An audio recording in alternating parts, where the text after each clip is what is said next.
Selamat pagi, sahabat To The Point. Salam bahagia selalu.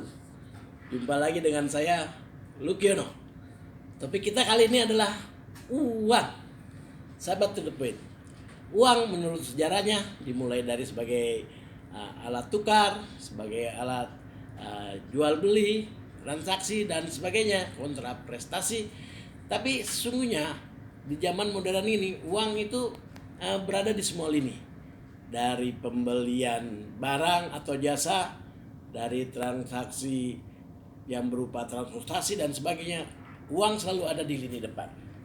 Sahabat To The Point, kalau menurut saya uang itu adalah segala-galanya dalam hidup ini.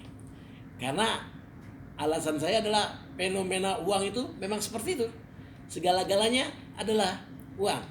Coba saja Anda bangun tidur, Anda mau berangkat kerja pasti uang. Anda lapar pasti uang. Dan itulah uang berada di segala-galanya. Apalagi pada saat sekarang, uang itu merajai. Kenapa saya katakan uang segala-galanya? Itu adalah cara saya supaya saya nggak males. Begitu.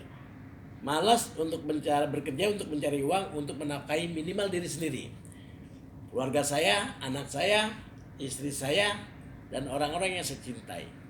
Jadi memang fenomena nyata yang saya lihat, uang adalah segala-galanya. Bahkan hilap-hilap segala-galanya bisa beli dengan uang. Nah, itu adalah salah satu mindset. Sebenarnya bukan mindset, itu satu nyata. Kita harus bekerja keras untuk mencari nafkah yang notabene di dalamnya adalah bersifat material, yaitu uang. Uang juga bisa membuat kita kaya, bisa menimbun kekayaan melalui uang dan sebagainya. Jadi saya berpendapat adalah uang itu segalanya dalam hidup ini. Akan tetapi selain fenomena tersebut, saya juga melihat bahwa bukan segala-galanya. Jadi uang itu bukan berada di atas segalanya. Kalau tadi saya mengatakan uang adalah segalanya dalam hidup ini, tetapi ada fenomena lain bahwa uang itu tidak berada di atas segala-galanya. Karena ada nilai-nilai lain yang lebih tinggi dari sekedar uang. Contohnya cinta, gak bisa dibeli dengan uang. Kemudian keyakinan, tidak bisa dibeli dengan uang. Kemudian apalagi loyalitas, tidak bisa dibeli dengan uang. Nah, oleh karena itu saya berkesimpulan bahwa uang adalah segala-galanya, tapi tidak berada di atas segala-galanya. Masih ada nilai-nilai lain yang lebih tinggi daripada uang. Namun terkadang banyak orang yang tidak melihat hal ini, ya, bahwa mengatakan bahwa uang itu segala-galanya itu hanya untuk supaya kita nggak malas. Kita rajin bekerja lebih keras lagi untuk mencari nafkah, untuk mendapatkan uang tentunya. Nah, fenomena lain dia nggak memahami bahwa ada nilai-nilai lain yang lebih tinggi daripada uang. Nah, kebanyakan orang terpeleset di sini, kalah di sini. Dia mendewakan uang, bahwa segalanya bisa dibeli dengan uang. Akhirnya dia bukan menjadi majikan daripada uang, dia jadi budak dari uang. Segala cara dipakainya, baik yang halal maupun yang haram dia pakainya.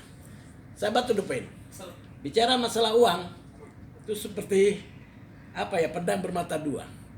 Kalau kita terpleset, kita membuat mindset yang lain dengan uang, maka kita menjadi budak dari uang.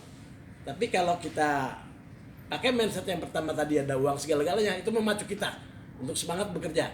Sebagai laki-laki, sebagai kepala keluarga, saya harus mendapatkan uang banyak untuk memenuhi kebutuhan keluarga saya dan diri saya sendiri.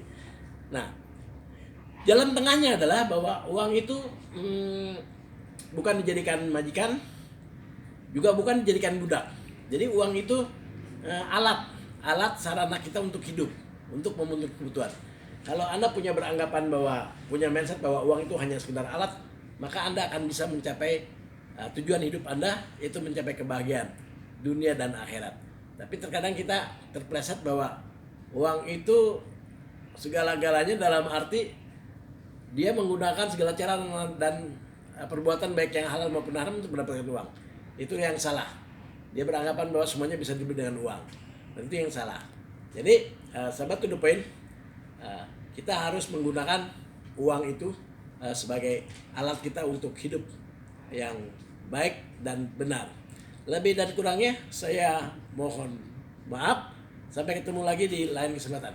Action with big passion.